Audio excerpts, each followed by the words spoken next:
ವಿದ್ಯಾರ್ಥಿಗಳೇ 10ನೇ ತರಗತಿ ಗಣಿತ. ಅದರಲ್ಲಿ ನಾವಿವತ್ತು ಅಧ್ಯಾಯ 6 ತ್ರಿಭುಜಗಳು ಅನ್ನೋ ಪಾಠದ ಅಭ್ಯಾಸ 6.3ರ 11, 12 ಮತ್ತು 13ರ ಲೆಕ್ಕಗಳನ್ನು ಈ ವಿಡಿಯೋದಲ್ಲಿ ಬಿಡಿಸೋಣ. 11ನೇ ಲೆಕ್ಕ ಚಿತ್ರ 6.40ಯಲ್ಲಿ ಸಮದ್ವಿಬಾಹು ತ್ರಿಭುಜ ಎಬಿಸಿಯಲ್ಲಿ AB is equal to A C, E C ಬಿಯನ್ನು ವೃದ್ಧಿಸಿದ ರೇಖೆಯ ಮೇಲಿನ ಒಂದು ಬಿಂದು, ಎ ಡಿ ಸಮಾಂತರ ಬಿ ಸಿ ಮತ್ತು ಇ ಎಫ್ ಸಮಾಂತರ ಎ ಸಿ ಆದರೆ ತ್ರಿಭುಜ ಎ ಬಿ ಡಿ ಸಮರೂಪಿ ತ್ರಿಭುಜ ಇ ಸಿ ಎಫ್ ಎಂದು ಸಾಧಿಸಿ ಅಂತ ಕೊಟ್ಟಿದ್ದಾರೆ. ಇಲ್ಲಿ ಫಸ್ಟು ದತ್ತಾಂಶ ಕೊಟ್ಟಿದ್ದಾರೆ, ಏನು A B is equal to A C ಅಂತ. ಅದನ್ನು ತೆಗೆದುಕೊಳ್ಳೋಣ. A B is equal to A C. ಕಾರಣ ಏನು? ಕಾರಣ ದತ್ತಾಂಶ, ದತ್ತ.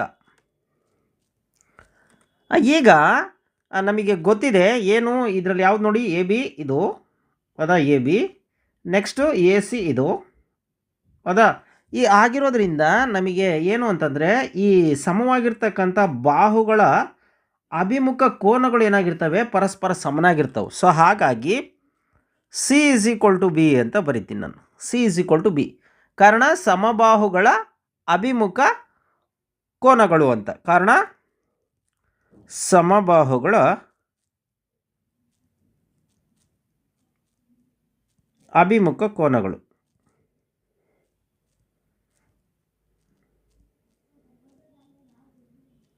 ಅಭಿಮುಖ ಕೋನಗಳು ಸಮನಾಗಿರ್ತವೆ. ಈಗ ನಾವೇನು ಸಮರೂಪಿ ಅಂತ ಸಾಧಿಸಬೇಕು, ಆ ಎರಡು ತ್ರಿಭುಜಗಳನ್ನು ತೆಗೆದುಕೊಳ್ಳೋಣ. ತ್ರಿಭುಜ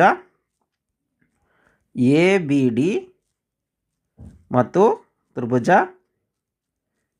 ಇ ಸಿ ಎಫ್ಗಳಲ್ಲಿ ಮೊದಲನೇದೇನಪ್ಪ ಅಂತಂದರೆ ನೋಡಿ, ಅಲ್ಲೇ ಅವರೇ ಕೊಟ್ಟಿದ್ದಾರೆ. ಏನು ಅಂತಂದರೆ ಇದು 90 ಡಿಗ್ರಿ ಇದೆಯಂತೆ. ಯಾವುದು ಯಾವ ಕೋನ ನೋಡಿ, ಇದು ಇ ಎಫ್ ಸಿ ಅಥವಾ ಸಿ ಎಫ್ ಇ. ಇನ್ನೊಂದು ಕೋನ 90 ಡಿಗ್ರಿ ಯಾವುದು, ಈ ಎ ಬಿ ಡಿ ಅಂತ ಏನು ತೆಗೆದುಕೊಂಡಿದ್ದೀವಲ್ಲ, ಇದು ಡಿ ಕೋನ 90 ಡಿಗ್ರಿ ಇದೆ ಅಂದರೆ ಈ ಕಡೆ ಇರ್ತಕ್ಕಂಥ ಡಿ ಕೋನನು 90 ಡಿಗ್ರಿ ಆಗಿರುತ್ತೆ. ಹಾಗಾಗಿ ನಾವು ಬರೆಯೋಣ ಎ ಡಿ ಬಿ, ಇದು ಡಿ ಕೋನ ಇಸ್ ಈಕ್ವಲ್ ಟು ಇದು ಎಫ್ ಕೋನ E F C. E F C ಇವೆರಡು ಸಮ. ಕಾರಣ ಏನು, ಇವೆರಡು ಲಂಬಕೋನ ತ್ರಿಭುಜ ಅಥವಾ 90 ಡಿಗ್ರಿ ಆಗಿರ್ತಕ್ಕಂಥವು ಅಂತ. ಆಮೇಲೆ ಇವೆರಡರಲ್ಲಿ ನೋಡಿ, ಇವೆರಡರಲ್ಲಿ ಏನಿದೆ ಅಂತಂದರೆ ಇದರಲ್ಲಿ ಬಿ ಕೋನ ಇದೆ, ಇದರಲ್ಲಿ ಸಿ ಕೋನ ಇದೆ. ಯಾವುದು ಈ ತ್ರಿಭುಜದಲ್ಲಿ ನೋಡಿ, ಹೌದಾ, ಸಿ ಕೋನ ಇದೆ. ಬಿ ಮತ್ತು ಸಿ ಏನು ಅಂತಂದರೆ ನೋಡಿರಿ, ನಾವು ಅಲ್ಲೇ ಸಾಧನೆ ಮಾಡಿಬಿಟ್ಟಿದ್ದೀವಿ. ಏನು, ಸಿ ಕೋನ ಇಸ್ ಈಕ್ವಲ್ ಟು ಬಿ ಕೋನ ಅಂತ. ಕಾರಣ ಸಮಬಾಹುಗಳು ಅಭಿಮುಖ ಕೋನಗಳು ಅಂತ. ಇದನ್ನು ಸಮೀಕರಣ 1 ಅಂತ ನಾವು ತೆಗೆದುಕೊಳ್ಳೋಣ. ಬೇಕಾದ್ರೆ ಇದನ್ನು ಸಮೀಕರಣ 1 ಅಂತ ತೆಗೆದುಕೊಳ್ಳೋಣ. ಬೇಕಾದ್ರೆ ಸಾಧಿಸಿದೆ ಅಂತಲೂ ಬರ್ಕೊಡೋಣ, ಕಾರಣ 1ರ ಪ್ರಕಾರ. ಸೊ ಹಾಗಾಗಿ ದೇರ್ ಫಾರ್ ಏನು, ತ್ರಿಭುಜ ಎ ಬಿ ಡಿ ಸಮರೂಪಿ ತ್ರಿಭುಜ ಇ ಸಿ ಎಫ್ ಅಂತ. ಕಾರಣ ಏನು, ಇವೆರಡು ಕೋನ ಆಗಿರೋದ್ರಿಂದ, ಹೌದಾ, ಕೋನ ಕೋ ಸಮರೂಪ ನಿರ್ಧಾರಕ ಗುಣ ಅಂತ ಬರೆಯೋಣ. ಅಥವಾ ಆ್ಯಂಗಲ್ ಎ ಸಮರೂಪಿ ನಿರ್ಧಾರಕ ಗುಣ.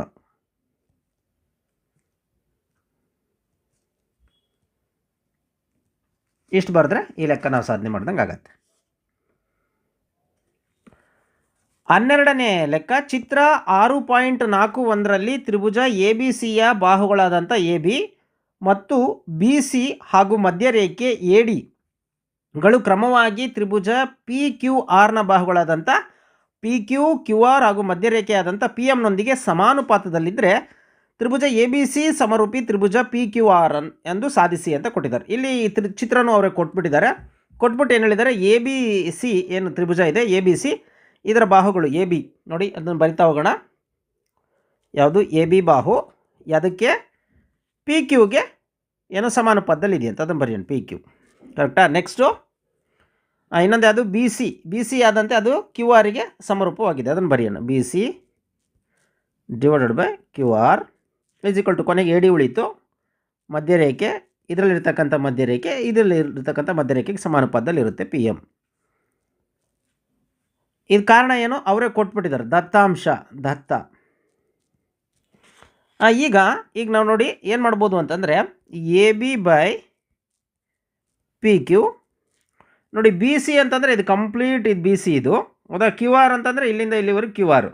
ಇದರ ಅರ್ಧ ಬಿ ಸಿ ಅಂತ ತೆಗೆದುಕೊಳ್ಳೋಣ. ನೋಡಿ ಯಾಕೆ ಅಂತಂದರೆ ನನ್ನ ನಂತರ ಹೇಳ್ತೀನಿ. ಅರ್ಧ ಬಿ ಸಿ, ಇದನ್ನು ಸಹ ಅರ್ಧ ಬಿ ಸಿನೂ ಸಮಾನುಪಾತದಲ್ಲಿರುತ್ತೆ, ಅರ್ಧ ಕ್ಯೂ ಆರು ಸಹ ಸಮಾನುಪಾತದಲ್ಲಿರುತ್ತೆ. ಇನ್ನು ಉಳಿದಿರ್ತಕ್ಕಂಥ ಇದೇನಿದೆ ಆ್ಯಸ್ ಇಟ್ ಈಸ್ ಕಾಮನ್ ಹಂಗೆ ಇಟ್ಕೊಳ್ತೀನಿ ನಾನು, A D by P M ಅಂತ.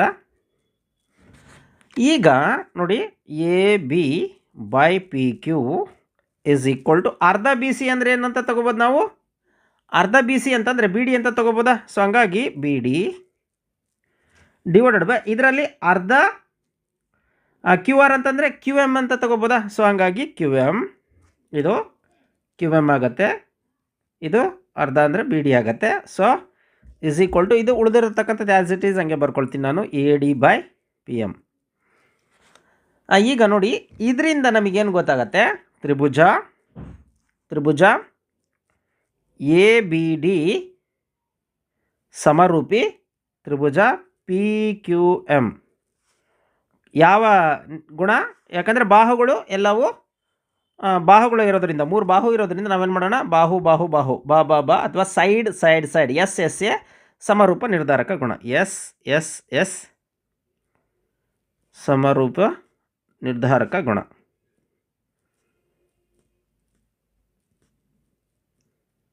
ಇನ್ನು ಲೆಕ್ಕ ಮುಗ್ದಿಲ್ಲ, ಈ ಕಡೆ ಮಾಡ್ತಾ ಹೋಗೋಣ. ಈಗ ನೋಡಿ, ಈಗ ಎ ಬಿ ಡಿ ಇದು ಮತ್ತು ಈ ಪಿ ಕ್ಯೂ ಎಮ್ ಇವೆರಡು ಸಮರೂಪಿ ಅಂತ ನಾವು ಸಾಧನೆ ಮಾಡಿದಾಗ ಇದರಲ್ಲಿ ಕೋನ ಯಾವ್ದು ಬರುತ್ತೆ, ಬಿ ಬರುತ್ತೆ, ಇದರಲ್ಲಿ ಕೋನ ಯಾವ್ದು ಬರುತ್ತೆ, ಕ್ಯೂ ಬರುತ್ತೆ. ಹಂಗಾಗಿ ದೇರ್ ಫಾರ್ ಇದರಲ್ಲಿರ್ತಕ್ಕಂಥ ಬಿ ಕೋನ ಇಸ್ ಈಕ್ವಲ್ ಟು ಇದರಲ್ಲಿರ್ತಕ್ಕಂಥ ಕ್ಯೂ ಕೋನಕ್ಕೆ ಸಮನಾಗಿರುತ್ತೆ. ಕಾರಣ ಏನು, ಸಮರೂಪ ತ್ರಿಭುಜಗಳ ಅನುರೂಪ ಕೋನಗಳು. ಬರ್ಕೊಂಬಿಡೋಣ, ಸಮರೂಪ ತ್ರಿಭುಜಗಳ ಅನುರೂಪ ಕೋನಗಳು.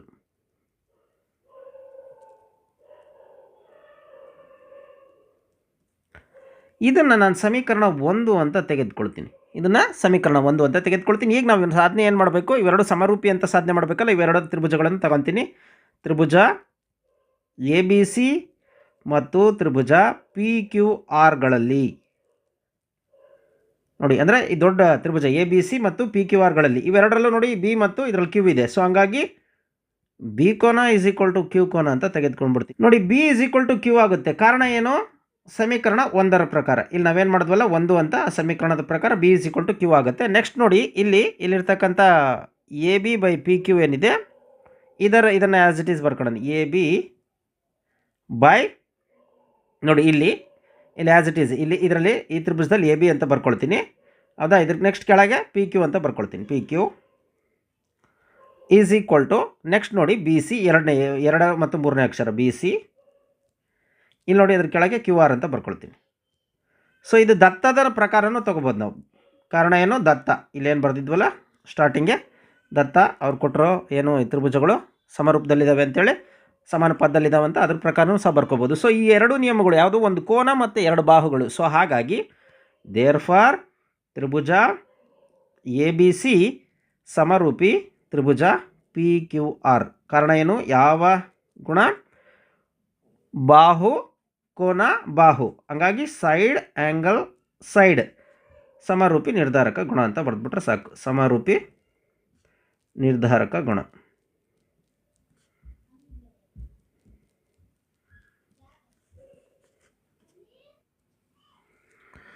ಹದಿಮೂರನೇ ಲೆಕ್ಕ, ತ್ರಿಭುಜ ಎ ಬಿ ಸಿಯಲ್ಲಿ ಕೋನ A D C is equal to ಕೋನ ಬಿ ಎ ಸಿ ಆಗುವಂತೆ ಡಿ ಯು ಬಿ ಸಿ ಬಾಹುವಿನ ಮೇಲಿನ ಒಂದು ಬಿಂದುವಾಗಿದೆ. ಆದರೆ C A square is equal to C B into C D ಎಂದು ಸಾಧಿಸಿ ಅಂತ ಕೊಟ್ಟಿದ್ದಾರೆ.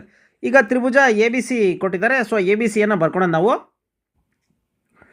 ಈಗ ನೋಡಿ ತ್ರಿಭುಜ ಎ ಬಿ ಸಿಯನ್ನು ಬರ್ಕೊಂಡೆ, ಡಿ ಏನಿದೆ ಅದು ಬಿ ಸಿ ಬಾಹುವಿನ ಮೇಲಿನ ಒಂದು ಬಿಂದು ಅಂತೆ. ಹಂಗಾಗಿ ಇದ್ಯಾವುದು ಬಿ ಸಿ ಬಾಹು, ಇದರಲ್ಲಿ ಒಂದು ಬಿಂದು ಯಾವುದು ಡಿ, ಇದಕ್ಕೆ ನಾವು ರೇಖೆಯನ್ನು ಎಳ್ಕೊಂಬಿಡೋಣ.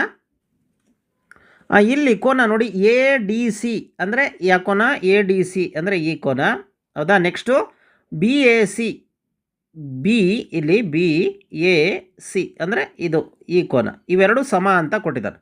ಸೊ ಹಾಗಾಗಿ ನಾವೇನು ಮಾಡೋಣ, ಇಲ್ಲಿ ಇರ್ತಕ್ಕಂಥ ಈ ಕೋನಗಳು ಬರೋಂಗೆ ತ್ರಿಭುಜಗಳು ಬರ್ಕೊಂಬಿಡೋಣ. ಮೊದಲು ತ್ರಿಭುಜ ಎ ಡಿ ಸಿ ಮತ್ತು ತ್ರಿಭುಜ ಬಿ ಎ ಸಿಗಳಲ್ಲಿ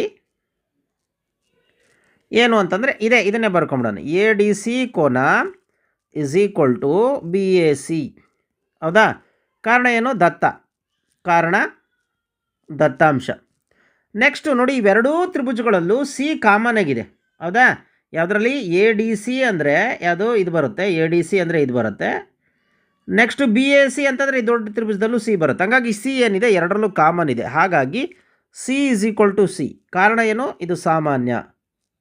ಕಾರಣ ಏನು? ಸಿ ಸಾಮಾನ್ಯವಾಗಿದೆ. ಸೊ ಸಿ ಸಾಮಾನ್ಯವಾಗಿರೋದ್ರಿಂದ ಏನಾಗುತ್ತೆ, ಈ ಎರಡೂ ತ್ರಿಭುಜಗಳು ಏನು ಯಾವ ತಗೊಂಡಿದ್ದೀವಿ? ಎ ಡಿ ಸಿ ಸಮರೂಪಿ ತ್ರಿಭುಜ ಬಿ ಎ ಸಿ ಆಗತ್ತೆ. ಯಾವ ನಿಯಮ? ಎ ಅಂದರೆ ಕೋನ ಮತ್ತು ಕೋನ ಸಮರೂಪ ನಿರ್ಧಾರಕ ಗುಣ. ಸಮರೂಪ ನಿರ್ಧಾರಕ ಗುಣ.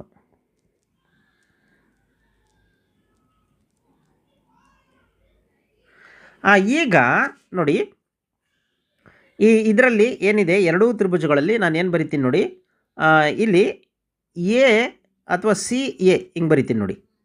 ಸಿ ಎ ಡಿವೈಡೆಡ್ ಬೈ ಇಲ್ಲೇನು ಬರಿತೀನಿ ನೋಡ್ರಿ, ಇಲ್ಲಿ ಏನು ತೆಗೆದುಕೊಂಡಿನೋ ಅದೇ ರೀತಿ ನಾನು ಈ ಕಡೆನೂ ಸಹ ತೆಗೆದುಕೊಳ್ಬೇಕಾಗತ್ತೆ. ಹಂಗಾಗಿ ಇಲ್ಲಿ ನೋಡ್ರಿ, ಇಲ್ಲಿ ಸಿ ಬಿ ರಿವರ್ಸು. ಹಂಗಾಗಿ divided by C B is equal to, next ನೋಡಿ ಇಲ್ಲಿ ಸಿ ಡಿ ಈ ರೀತಿ ತೆಗೆದುಕೊಳ್ಳೋಣ. ಸಿ ಡಿ ಇಲ್ಲಿ ನೋಡಿ, ಇಲ್ಲಿ ಏನು ಬರುತ್ತೆ, ಇಲ್ಲಿ ಎ ಸಿ ಅಥವಾ ಸಿ ಎ. ಎ ಸಿ ಅಥವಾ ಸಿ ಎ. ಸೊ ಹಂಗಾಗಿ ಸಿ ಎ. ಕಾರಣ ಏನು? ಹಿಂಗೆ ಏನಕ್ಕೆ ಬರದೆ ಅಂತಂದರೆ, ಸಮರೂಪ ತ್ರಿಭುಜಗಳ ಅನುರೂಪ ಬಾಹುಗಳ ಅನುಪಾತ ಸಮನಾಗಿರ್ತವೆ. ಕಾರಣ ಏನು? ಇಲ್ಲಿ ಎರಡು ಸಮರೂಪಿ ಅಂತ ನಾವು ಸಾಧನೆ ಮಾಡಿದ್ವಲ್ಲ, ಅದಕ್ಕೆ ಸಮರೂಪಿ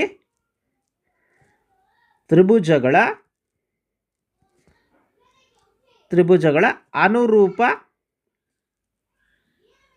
ಬಾಹುಗಳ ಅನುಪಾತ ಏನಾಗಿದೆ? ಸಮನಾಗಿರುತ್ತೆ. ಸೊ ಈ ನಿಯಮದ ಆಧಾರದ ಮೇಲೆ ನಾನು ಹಿಂಗೆ ಬರೆದೆ. ಸೊ ಈಗ ನೋಡಿ, ಈಗ ಓರೆ ಗುಣಾಕಾರ ಮಾಡೋಣ. C A into C A is equal to, ಕರೆಕ್ಟಾ, C B into C B ಮೇಲೋಗುತ್ತೆ, C B into C D. So ಅಲ್ಲಿಗೆ final C A square, C A into C A ಏನಾಗುತ್ತೆ? C A square is equal to C B into ಇದು point ಅಲ್ಲ, ಇದು into is equal to C D. ಏನು? C A square is equal to C B into C D. So ಇಲ್ಲಿಗೆ ನಾವೇನು ಮಾಡ್ದಂಗೆ ಆಯಿತು? ಇದನ್ನು ಸಾಧನೆ ಮಾಡ್ದಂಗೆ ಆಯಿತು.